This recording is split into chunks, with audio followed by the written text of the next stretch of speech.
50 мастеров и около 200 работ. Во Владикавказе проходит выставка лучших художников Осетии. В экспозиции представлены уникальные работы, выполненные различными техниками, от гобелена до иконописи.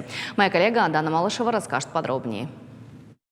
Потом все это проходит под станком, где вбито 7500 игл, и все они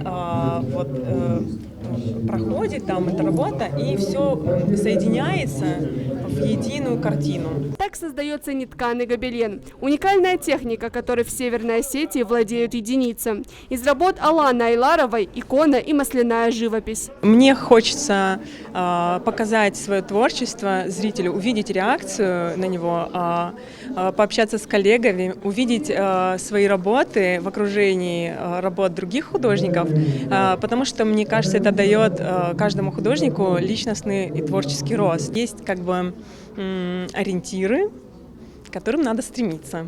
Вот. Когда человек обособлен, когда он не участвует со всеми на выставках, он как бы лишен немножко этого. В зале Союза художников республики около 50 мастеров и 200 произведений искусства.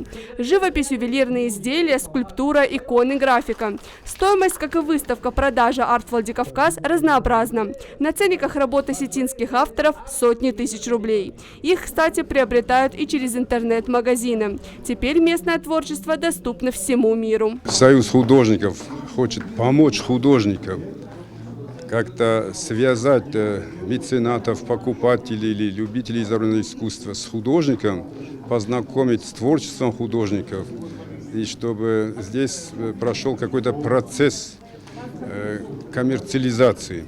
Непосредственно покупатель-художник. Художнику живется очень тяжело материально.